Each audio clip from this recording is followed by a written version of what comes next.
In the This Week of Bungie that was posted yesterday, Bungie revealed what weapons would be receiving anti-champion mods next season. And while we don't know exactly which weapons will be effective against which champions, we can go ahead and compile a list of weapons to have for next season. So in today's video, I'm going to provide the best weapons to have for Season 19 anti-champion mods. I will only include 3 per mod, so if a weapon isn't mentioned, then drop a comment so others know.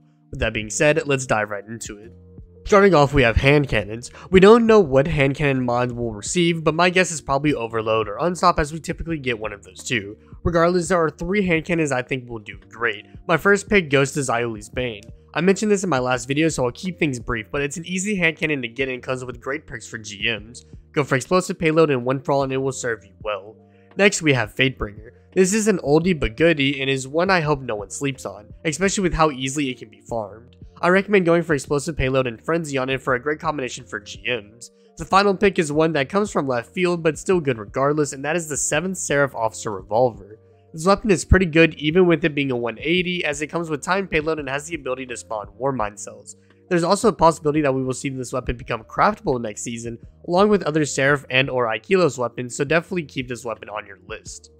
Next up, we have scout rifles. The first scout I want to bring up is the Vision of Confluence. Vision is probably the best solar scout rifle to have your hands on at this moment, and for good reason. It comes with rewind rounds and frenzy, which are great perks for GM content, so definitely go get that roll if you're interested. It's also pretty easy to farm as it drops from Vault of Glass, so feel free to farm it when it comes around to get the roll you want. Next up, we have the Doom of Chilches. I wanted to mention the scout rifle because it has some insane perk combinations for PvE, especially higher end content. It drops from King's Fall and seems to be a very common drop, so you should have no issues getting it. The perks I recommend for it are explosive payload and either frenzy or one for all, and the next weapon I will recommend is the Tarnished Metal. I also mentioned this weapon in my last video, so to summarize what I said, it's the best arc scout rifle in the game in my opinion, and it comes with great perks for GM, while also being pretty farmable. For this weapon, go for rapid hit and explosive payload.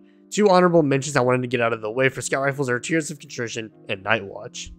Next up, we have bows. The first bow I will recommend is the Biting Winds bow from Europa. It's a great bow that's straightforward to get and would definitely recommend getting it.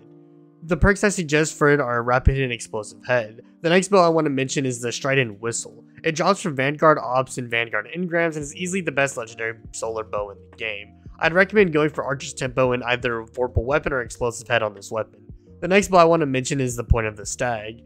This was the Iron Banner bow that dropped way back in Season of Worthy and is still worthy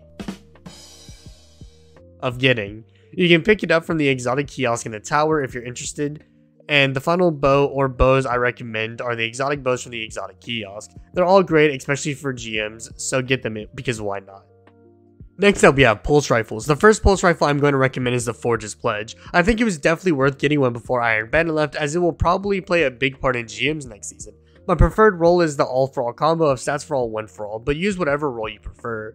Next up, we have New Purpose. This remains as what I believe to be the only primary pulse rifle to have access to adaptive munitions. Due to that, I'd recommend running Duality in order to get a role of this weapon that has adaptive munitions on it. The third pulse rifle I want to recommend is Insidious. Once again, I brought it up in my last video, so I'll keep this brief, but it's a great pulse rifle that drops from Val the Disciple, is craftable, and comes with great perks. I'd recommend going for the all for all combo, but go for whatever perk combo suits you well. As an honorable mention, get Outbreak Perfected in case it is a great pick for the GMs. This one was for you, Outbreak Colt. Next up, we have auto rifles. Auto rifles typically aren't too hot of a choice for GMs, but regardless, I wanted to recommend some choices in case they are great. To start off, we have Sweet Sorrow. This drops from Psyops Battlegrounds, can be craftable, and comes with some great perks. I'd once again recommend that you go for the all for all combo on it, but triple tap and Vorpal isn't that bad either. Next up, we have Gnawing Hunger. This drops from Zerb and Dares of Eternity and comes with great perks. My personal pick would be the Curator role if you have it, but if not, go for Subsistence and Rampage. Finally, we have the Summoner. Outside of Zer's weekly legendary weapon rotation, this weapon is currently not obtainable, but if you have one, I'd recommend using it. My personal god roll on this weapon is Overflow and Rampage, but if you don't have a Summoner, use the Arctic Haze with triple tap and Vorpal Weapon. Next up, we have SMGs. The first pick I have is the Unforgiven SMG. This SMG drops from the Duality Dungeon, specifically second and third encounters, and comes with great perks. The combination I would recommend is Demolitionist and Frenzy. The next weapon I'm going to recommend is Funnel Web. Funnel Web drops from the World Loophole and the Vice Engram at the star chart at the helm, and comes with Perpetual Motion or Subsistence and Frenzy, which is a great combo for GMs. The final SMG I'm going to recommend is the Submission. It drops from Valve the Disciple and has some great perks on it. My personal favorite is Overflow and Frenzy, but you can replace Overflow for Subsistence or Perpetual Motion. Finally, let's discuss grenade launchers. This is the only weapon type that we know will be an unstoppable mod, so therefore I will recommend 5 grenade launchers rather than 3. First one I want to recommend is the Ignition Code. I'm recommending this mainly due to its access to blinding grenades and slide shot since it's such a potent combo. If you do not have this weapon, then you can get a Malicious Birthright with Slideways and Frenzy for a budget Ignition Code. Video about that in the description below. The second grenade launcher I wanted to recommend is for Barons. It drops from Valve the Disciple, is craftable, and comes with chain reaction, which is insane when paired with a wave frame grenade launcher. Pair this with the fact that we're getting Breach and Clear next season, and this weapon will be atrocious. The third grenade launcher I wanted to recommend is Lingering Dread. This is yet another grenade launcher that comes with blinding grenades and auto-loading holster, but it can also come with choke clip, which will be nuts for GMs. It drops some duality, so get to grinding.